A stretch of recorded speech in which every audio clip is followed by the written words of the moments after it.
हाँ तो मेरे प्यारे दोस्तों, आज के इस वीडियो में हम लोग 12th हिंदी में संस्कृत खंड काव्य को करने वाले हैं, और जो कि हमारा गद्यांश और पद्यांश इसमें आता है। और सिंपल यहाँ से आप लोगों के दो तरीके के क्वेश्चंस बनते हैं और टोटल आपके 14 नंबर का पूछा जाता है। पहला होता है मेरे भाई संदर्भ लिखना, क्या संदर्भ लिखना, ठीक है, और उसका हिंदी में अनुवाद करना, ठीक है। तो अगर आपने इस वीडियो को स्क्रॉल मतलब किया है, ओपन किया है, तो आप आज के इस वीडियो से 14 नंबर अपना कंप्लीट करके ही जाएंगे, अगर आप पूरा वीडियो को देख लेंगे तो, ठीक है। क्योंकि आज के इस वीडियो में हम लोग संस्कृत खंड को खत्म करने वाले हैं और इसमें से गद्यांश और पद्यांश को, ठीक है।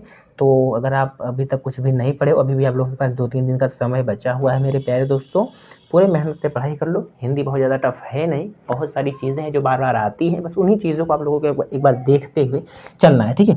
तो हमारा जो संस्कृत है मेरे भाई, ये कहाँ से स्टार्ट होता है? खंड खा से स्टार्ट होता है। ये पेपर पूरा 2 खंडों में विभाजित रहता है। पहला होता है का और दूसरा होता है खा। का में आप लोगों का सबसे पहले मेरे प्यारे दोस्तों 10 नंबर के 10 MCQs, ठीक है, 1 नंबर का 1 MCQ होता है, 10 MCQs आते हैं। फिर उसके बाद में यहाँ पे तीसरा क्वेश्चन आता है हिंदी का गद्यांश और पद्यांश, गद्यांश पद्यांश, ठीक है, हिंदी का गद्यांश पद्यांश। फिर उसके बाद चौथा क्वेश्चन जो आपका होता है मेरे प्यारे दोस्तों, वो होता है लेखक का जीवन परिचय और कवि का जीवन परिचय। फिर होता है अपठित गद्यांश, फिर आपके जो जिला वाइज रहते हैं, ठीक है, आपके जो जिला वाइज रहती है कहानियाँ, ठीक है, उसको आप लोगों को लिखना रहता है। और एक होता है ध्रुव यात्रा या पंचलाइट कहानी को लिखना रहता है, ठीक है। तो ये सभी चीज़ें बार बार आती हैं। इन सभी चीज़ें जो है हमारी, वो कहाँ पे आती हैं? खंड का में आती हैं। खंड खास में हमारा संस्कृत स्टार्ट होता है। और इस तरीके से आप लोगों के बोर्ड पेपर में आएगा कि 8वां ऐसा रहेगा, 8वां से स्टार्ट रहेगा, 8वां का, ठीक है, का में आप लोगों का रहेगा मेरे प्यारे दोस्तों। ये किसके लिए है? ये है हमारा गद्यांश, ठीक है। तो निम्नलिखित अवतरणों का संदर्भ सहित हिंदी में अनुवाद कीजिए। इस तरीके से हमारे पास होगा मेरे प्यारे दोस्तों। इस तरीके से ये हमारा है एक गद्यांश। अब इस गद्यांश का हम लोग क्या देखेंगे? सॉल्यूशन देखेंगे इस हमारे बोर्ड पेपर के कॉपी में। पूरा ये हमारा रहा बोर्ड पेपर की कॉपी, ठीक है। तो इस तरीके से आप लोगों का आएगा। यहाँ पर आप अपना अनुक्रमांक डालेंगे। यहाँ पर आप अपने अनुक्रमांक को शब्दों में लिखेंगे। जैसे यहाँ पर लिखा हुआ है कि 1 है तो 1, 4 है तो 4, 8 है तो 8, 9, 7, 3, इस तरीके से लिखेंगे, ठीक है। नेक्स्ट बात करते हैं भैया, विषय है हिंदी। प्रश्न पत्र में लिखेंगे आप लोग केवल, और यहाँ पर आप अपने पेपर कोड का जो भी नंबर रहेगा वो यहाँ पर डाल देंगे। चलिए, परीक्षा का दिन जो है वो सोमवार है। परीक्षा तिथि क्या है मेरे प्यारे दोस्तों? वो है 24/2/2025। नेक्स्ट बात करते हैं एवं लिखेंगे एवं। अच्छा, पाली कौन है? तो द्वितीय पाली है, क्योंकि आप लोगों का पेपर 12 बजे के बाद हो रहा है, तो द्वितीय पाली है। आप अपने सेंटर का नाम लिखोगे यहाँ पे, जो भी आपका जहाँ सेंटर गया होगा। तीसरी बात, यहाँ पे रूम नंबर डालोगे इस तरीके से, ठीक है। कक्ष निरीक्षक का पूरा नाम एवं हस्ताक्षर, वो ये आपका जो वहाँ पे कक्ष निरीक्षक रहेंगे वो अपना यहाँ पर सिग्नेचर करेंगे, और यहाँ पे आप अपना दिनांक डाल दीजिएगा, ठीक है। तो ये हमारा रहा कंप्लीट कॉपी का फ्रंट पेज, जहाँ से आप लोग स्टार्ट करेंगे। अब हम लोग यहाँ पर सोल्यूशन देखते हैं। जैसे हमारे पास ये है, तो हम लोग इसको सबसे पहले पढ़ लेते हैं। तो मेरे प्यारे दोस्तों, क्या यहाँ पे है? संस्कृतस्य साहित्यम सरसम व्याकरणस्य सुनिश्चितम तस्य गद्ये पद्ये चालालित्यम भावबोध। देखो, ऐसे धीरे धीरे पढ़ना, ऐसा नहीं करना है कि बहुत सारे बच्चों को संस्कृत पढ़ने में ही दिक्कत होती है ना। तो देखो मेरे भाई, तो छोटे छोटे अक्षरों में पढ़ो, ठीक है, छोटे छोटे शब्दों में। जैसे ये है भावबोध, इतना तो जानते हो, भावबोध सामर्थ्यम। अब नहीं पढ़ पाओगे, भावबोध सामर्थ्यम, ऐसा नहीं कि इतना बड़ा देख करके डर जाना है। आदित्यम श्रुति मार्धुच्य वर्तते, ठीक है। किम बहुना चरित्र निर्माणार्थ यादृशिम सत्य प्रेरणम, क्या सत्य प्रेरणम संस्कृत वाड्याम्यम ददाति न तादृशीं किंचिदन्त मूलभूतानां मानवीय गुणानां यदृश विवेचना संस्कृत साहित्ये वर्तते न्याय तदृशी यदा, ठीक है, नान्यत्र तदृशी दया दानम शौचम औदार्यम अनसूया क्षमा अन्ये चाणक्ये गुण अस्य साहित्यस्य अनुशीलनेन सजयन्ते, ठीक है। तो ये हमारा इस तरीके से आप लोग धीरे धीरे पढ़ोगे, ऐसा नहीं करना है कि जल्दी जल्दी पढ़ते हुए कुछ गड़बड़ कर दो। सबसे पहले तो इसको आप इस तरीके से पढ़ लोगे मेरे प्यारे दोस्तों। अब इसको पढ़ने के बाद सॉल्व कैसे करना है इस तरीके से देखो। ये क्या बोला है, ये क्वेश्चन बोल रहा है कि संदर्भ को भी यहाँ पर लिखना है मेरे प्यारे दोस्तों, संदर्भ सहित हिंदी में अनुवाद कीजिए। ये संस्कृत है, यहाँ पर अनुवाद इस तरीके से हमने अनुवाद यहाँ पर लिखा हुआ है आप लोगों के लिए। लेकिन बोर्ड पेपर वाली कॉपी में भैया कैसे लिखेंगे, इस चीज़ पर हम लोग चर्चा करेंगे। तो इस तरीके से हमारी रही बोर्ड की कॉपी। कैसे लिखेंगे भैया, डालेंगे खंड खा, क्योंकि ये हमारा खंड क्या है, खा वाला है, ये आप लोग यहाँ पर देख सकते हो, इसीलिए मैंने मोटे अक्षरों में इसको कर दिया है। खंड खा है, खंड का है प्रश्नोत्तर संख्या 8वां का का, ठीक है, यहाँ पर देख सकते हो 8वां का इस तरीके से लिखेंगे हम लोग, प्रश्नोत्तर संख्या 8वां का। इस तरीके से सबसे पहले संदर्भ स्टार्ट करेंगे। तो संदर्भ, आपने इसको पढ़ा, आपने इसके चैप्टर का नाम को जाना होगा क्या है, तो क्या लिखेंगे, इसमें लिखेंगे प्रस्तुत गद्यांश। ये क्या है, गद्यांश है। तो प्रस्तुत गद्यांश हमारी पाठ्य पुस्तक संस्कृत दिग्दर्शिका, जैसे हम लोग जब हिंदी में करते थे तो वहाँ पर क्या लिखते थे कि प्रस्तुत गद्यांश हमारी पाठ्य पुस्तक सामान्य हिंदी, तो उसी तरीके से यहाँ पर लिखेंगे संस्कृत दिग्दर्शिका के संस्कृत भाषाया महत्वम, ठीक है, पाठ्य से लिया गया है, ठीक है। इस तरीके से आप लोगों को लिख देना है। ये दो चीज़ें हमने ब्लैक में इसीलिए कर दी हैं, ये दोनों चीज़ें बहुत ज़्यादा इंपॉर्टेंट हैं, क्योंकि ये हमारा है मेरे भाई किताब का नाम संस्कृत दिग्दर्शिका, जो हम लोग पढ़ रहे हैं उस किताब का नाम है। अच्छा, ये चैप्टर का नाम है जिसमें हमारा ये गद्यांश क्या है, समाकलित है, जिसमें हमारा ये गद्यांश है, ठीक है। तो इस चैप्टर में संस्कृत भाषाया महत्व में, ठीक है, ओके। अब यहाँ पे नीचे आप लोग एक लाइन छोड़ करके सिंपल लिखोगे अनुवाद। अब अनुवाद में क्या करना भैया, इसी चीज़ों को लिखना है। तो जैसे कि हमने अभी इसको पढ़ा है, अब इन्हीं चीज़ों को यहाँ पर लिखेंगे। यहाँ पर देखो है कि संस्कृत साहित्यम सरसम व्याकरणच सुनिश्चितम, तो यहाँ पर क्या बोला जाए कि संस्कृत साहित्यम, इसका मतलब क्या है कि संस्कृत साहित्य, ठीक है, क्या संस्कृत साहित्य रसपूर्ण, क्या यहाँ पे सरसम, ठीक है, रसपूर्ण तथा सुनिश्चित व्याकरण वाला है ना। सुनिश्चित, देखो यहाँ पर सुनिश्चितम बहुत ज़्यादा डिफिकल्ट नहीं है, इस तरीके से आप लोग लिख सकते बहुत आराम से। संस्कृत साहित्य रसपूर्ण तथा सुनिश्चित व्याकरण वाला है, उसके गद्य एवं पद्य में लालित्य भाव अभिव्यक्त की शक्ति और अद्वितीय श्रुति माधुर्य विद्यमान है, ठीक है। यहाँ पर देखो लिखा है कि तस्य मतलब इसके, तस्य गद्य पद्य मतलब गद्य मतलब गद्यांश। इतना मैं खोल करके बता दे रहा हूँ, फिर भी आप लोगों को ना समझ में आए भैया तो क्या ही कर सकते हो यार। गद्य ये पद्यांश, ठीक है, समझ में आ गई बातें, ठीक है। उसके गद्य एवं पद्य में लालित्य भाव अभिव्यक्त की शक्ति और अद्वितीय श्रुति माधुर्य विद्यमान है, ठीक है ना, ओके। अधिक क्या कहा जाए, देखो यहाँ पर फिर इस तरीके से लिखा है, लालित्यम भाव बोध सामर्थ्यम अद्वितीयम श्रुति माधुर्य वर्तते, किम बहुना चरित्र निर्माणार्थ यादृशीं सत्य प्रेरणाम संस्कृत वाड्यम्यम ददति ना तदृशीं, ठीक है। तो इसका मतलब क्या है मेरे प्यारे दोस्तों, इसका मतलब है आगे लिखेंगे अधिक क्या कहा जाए, किम बहुना मतलब अधिक, इससे ज़्यादा क्या कहा जाए, अधिक क्या कहा जाए संस्कृत साहित्य चरित्र निर्माण के लिए जिस प्रकार की अच्छी प्रेरणा प्रदान करता है, ठीक है। वही यहाँ पर लिखा हुआ है, देखो किम बहुना मतलब अधिक क्या कहा जाए चरित्र निर्माणार्थ यदृशीं सत्य प्रेरणाम संस्कृत वाडाम्यम ददति ना तदृशीं, ठीक है। तो ये हो गया मेरे प्यारे दोस्तों, यहाँ पर लिखोगे ये, ठीक है। नेक्स्ट बात करते हैं, नेक्स्ट वैसी कोई और नहीं करता, ठीक है, मतलब जिस प्रकार से हमारी ये संस्कृत भाषा हमारे चरित्र का निर्माण करती है उस तरह से और कोई भी भाषा हमारे चरित्र के निर्माण नहीं करती, ठीक है, ये हो गया। अच्छा, नेक्स्ट बात करते हैं यहाँ से, वैसा कोई और नहीं करता है। संस्कृत साहित्य में मूलभूत मानवीय गुणों की जैसी विवेचना है, मतलब मेरे भाई यहाँ पर इस तरीके से आप लोग देख सकते हो। नेक्स्ट, मूलभूतानाम मानवीय गुणानाम, मानवीय मतलब मानव, गुणानाम मतलब गुण, ठीक है, मानवीय गुणानाम यदृशी विवेचना संस्कृत साहित्य वर्तते नान्यत्र तदृशीं, ठीक है। इसका मतलब क्या है, इसका मतलब है कि संस्कृत साहित्य में मूलभूत मानवीय गुणों की जैसी विवेचना है वैसी अन्यत्र मतलब अन्य में नहीं है। ठीक है, नेक्स्ट है मेरे प्यारे दोस्तों, नेक्स्ट है दया, दानम, शौचम, औदार्यम, अनुसूया, क्षमा, अन्य चाणके गुण अस्य साहित्यस्य अनुशीलनेन सजन्ते। ठीक है, ये इसका मतलब क्या है? इसका मतलब है वैसी अन्यत्र में नहीं है, इस साहित्य के अध्ययन में, किस, ये जो हमारा संस्कृत साहित्य है इसके अध्ययन से हम लोगों में क्या आता है? दया आती है, दान करना आता है कि मतलब हमको कहाँ डोनेट करना है, कहाँ देना। आजकल आप लोग देख रहे हो जैसे कहीं अगर ऑर्केस्ट्रा लगे या कुछ भी लग जाए इस तरीके से, तो वहाँ पर जाते हैं, मौज मस्ती करते हैं, पैसा देते हैं, लेकिन अगर कोई गरीब आएगा तो उसके हेल्प नहीं करते। तो इस तरीके से हमारी ये जो संस्कृत साहित्य है वो सब चीज़ें हम लोगों को सिखाती है कि कहाँ हम लोगों को दान करना है। ठीक है, पवित्रता, उदारता, ईर्ष्या न करना, क्षमा तथा अन्य अनेक गुण उत्पन्न होते हैं।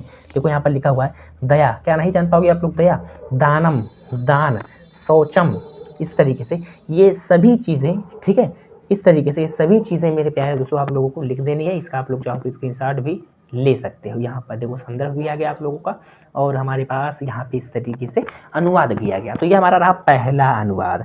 अच्छा, अथवा करके दो आता है मेरे प्यारे दोस्तों, क्या दो आता है? दो हम लोगों को करना रहता है, तो मैं आप लोगों को दो आता है, केवल करना रहता है एक है, तो मैंने यहाँ पर एक आप लोगों को कॉपी में बता दिया, बाकी दूसरा यहाँ पर इस तरीके से है, अथवा करके आएगा। मान लो एक है ये हमारे पास, ठीक है, पंचशीलमिति शिष्टाचार विषय का सिद्धांत महात्मा गौतम बुद्ध एतान पच्चपि सिद्धांतानां पंचशीलमिति नाम्ना स्वास्यन् सस्ति स्म।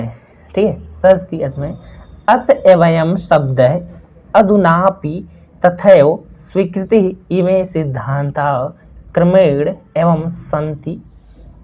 फर्स्ट है अहिंसम, सत्यम, असत्यम, अप्रमाद, ब्रह्मचार्यम इति। ठीक है, तो इसका मतलब क्या है? आइए मैं यहाँ पर आप लोगों को बताने का प्रयास करता हूँ। सबसे पहले भैया संदर्भ लिखेंगे, तो प्रस्तुत गद्यांश हमारी पाठ्य पुस्तक संस्कृत दिग्दर्शिका के पंचशील सिद्धांत नामक पाठ्य से लिया गया है, ये आप लोग लिखोगे।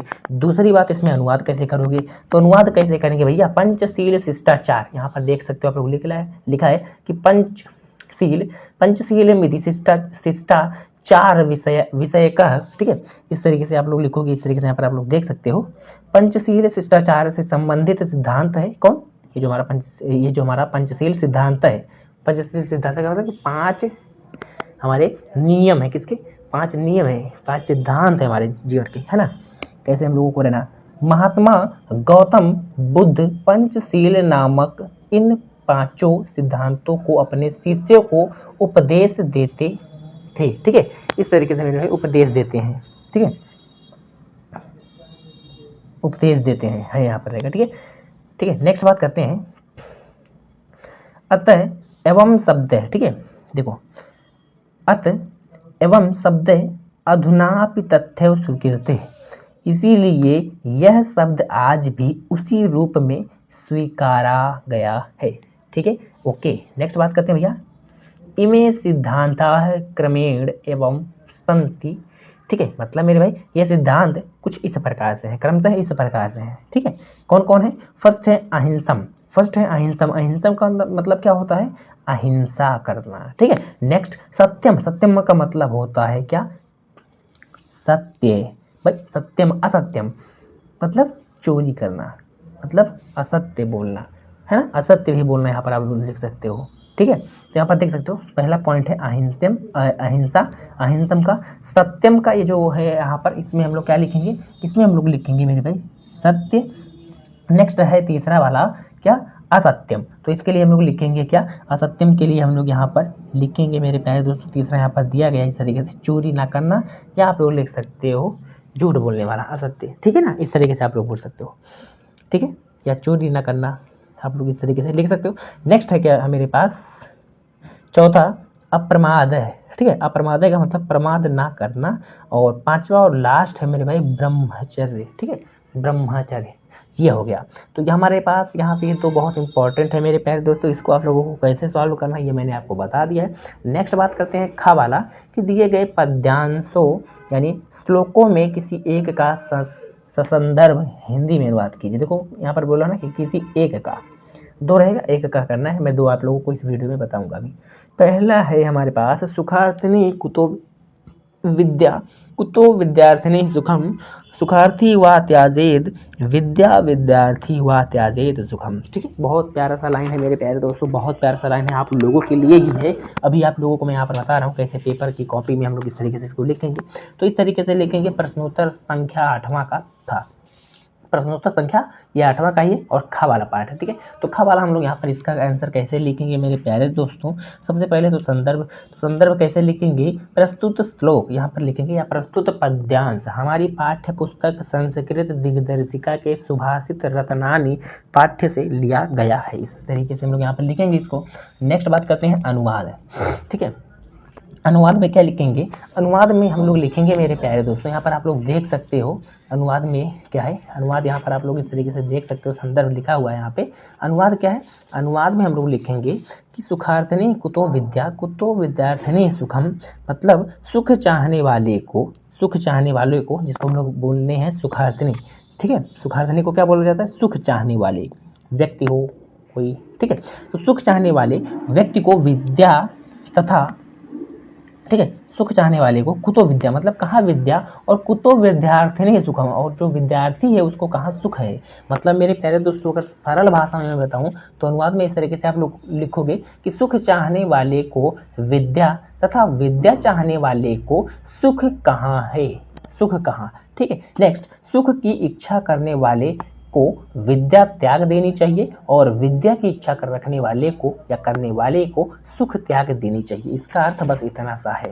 ठीक है, इसका अर्थ इतना सा है कि सुखार्थिनी कुतो विद्या, जो सुखार्थिनी है, जो सुखार्थी व्यक्ति है उसको कुतो विद्या, मतलब कहाँ विद्या है, और जो विद्यार्थी है उसको सुख कहाँ है। ये तो आप लोग देख रहे हो, आपके पेपर आ गए, आप रात रात पढ़ाई कर रहे हो, कहाँ आपको सुख मिल रहा है, ये सुख है, मेहनत करनी पड़ती है। देखो, सुखार्थी वा त्याजेत विद्यम, विद्यार्थी वा त्याजेत सुखम। अगर आप सुखार्थी हैं तो आपको विद्या का त्याग कर देना चाहिए, अगर आप विद्यार्थी हैं मेरे प्यारे दोस्तों तो आपको त्याजेत मतलब त्याग देना चाहिए, सुखम को मतलब सुख को। ठीक है, बस इतना सा यहाँ पर इसका कहने का मतलब है। तो आई होप ये भी आप लोगों को बहुत अच्छे से क्लियर हो गया है। नेक्स्ट बात करते हैं, यहाँ पर इस तरीके से, ये प्रिंट नहीं हो पाया था मेरे प्यारे दोस्तों, ये है, इसमें क्या बोला जा रहा है, इसमें बोला जा रहा है कि काव्य शास्त्र विनोदेन कालो गच्छति, गच्छति लिख चुका है तो गच्छति है। ठीक है, गच्छति धीमताम व्यसनेन च मूर्खाणाम निद्रा कलहेन वा। ठीक है, तो ये बहुत इंपॉर्टेंट है मेरे भाई, पिछले बार भी ये आया हुआ था। ठीक है, तो मैं जो भी आप लोगों को यहाँ पर बताने वाला हूँ इससे बाहर कुछ नहीं आने वाला है। प्लीज़ मेरी बातों को आप लोग मान लो, कर लो, आपके पास बहुत कम समय बचा है। ठीक है, नेक्स्ट बात करते हैं मेरे भाई, यहाँ पर जो ये है हमारा इसी चैप्टर से लिया गया है, सुभाषित रत्नानी चैप्टर से। ठीक है, तो संदर्भ इस तरीके से आप लोग लिखोगे। अच्छा, इसके हम लोग अनुवाद को देखते हैं, क्या अनुवाद को या ट्रांसलेट करेंगे, है ना ट्रांसलेट करेंगे हिंदी में संस्कृत को आज। ठीक है, काव्य शास्त्र विनोदेन कालो गच्छति धीमताम व्यसनेन च मूर्खाणाम निद्रा कलहेन वा। ठीक है, तो इसका मतलब क्या है मेरे प्यारे भाइयों, इसका मतलब है विद्वान लोगों का समय काव्य एवं शास्त्रों के आनंद में व्यतीत होता है। ठीक है, क्या मैंने कहा, जो काव्य शास्त्र विनोदेन कालो गच्छति धीमताम, जो हमारे बुद्धिमान व्यक्ति होते हैं उनका समय कहाँ पे व्यतीत होता है, काव्य में एवं शास्त्रों में, मतलब काव्य शास्त्र को आनंद का मतलब सिंपल हुआ यहाँ पर पढ़ाई करने में। ठीक है भाई, उनसे रिलेटेड मतलब उनको पढ़ोगे, कुछ ज्ञान की बातें हम लोगों को समझ में आएंगी। ठीक है, तो ये क्या है, ये इसका कहने का मतलब है यही कि बुद्धिमान लोगों का जो समय है वो कहाँ पर, वह काव्य एवं शास्त्रों के आनंद में व्यतीत होता है, उन्हीं के साथ व्यतीत होता है। व्यसनेन च मूर्खाणाम निद्रा कलहेन वा, तथा मूर्ख लोगों का समय बुरी आदतों में या सोने में एवं झगड़ा झंझट, ये देखो तो देसी भाषा में नहीं लिख दिया, ये तो सभी बच्चों को समझ में आ गया होगा, झगड़ा झंझट में व्यतीत होता है। बस इतना सा है, आई होप ये भी आप लोगों को समझ में आ गया होगा। अगर समझ में आ गया है मेरे प्यारे दोस्तों तो आज के इस वीडियो में हमने 12th हिंदी जो कि 24 फरवरी को आपका पेपर है, इसमें हमने आज के इस वीडियो में 14 नंबर पक्के किए, क्योंकि 7 नंबर का क्वेश्चन आता है हमारे बोर्ड पेपर में मेरे प्यारे दोस्तों, तैयार कर लेना, बहुत ज़्यादा इंपॉर्टेंट है। और जो मैंने यहाँ पर बताया बस वैसे वैसे करना है। हो सके तो 2 बार आप लोग वीडियो को और देख लेना, अगर अच्छा लगेगा तो। और अपने दोस्तों के साथ हमारी वीडियोज़ को जरूर शेयर करना, और जो भी प्रॉब्लम्स हो आप हमारे साथ शेयर करो, कमेंट करो। अभी आपके पेपर स्टार्ट होने वाले हैं, जो भी हमसे हेल्प हो सकेगी मैं आप लोगों को पूरा हेल्प दूंगा, ठीक है। तो आज के इस वीडियो में बस इतना ही मेरे भाई। पीडीएफ अगर लेना है तो इसी वीडियो के डिस्क्रिप्शन बॉक्स में टेलीग्राम का लिंक दिया हुआ है, वहाँ से जाकर के आप लोग ले सकते हो।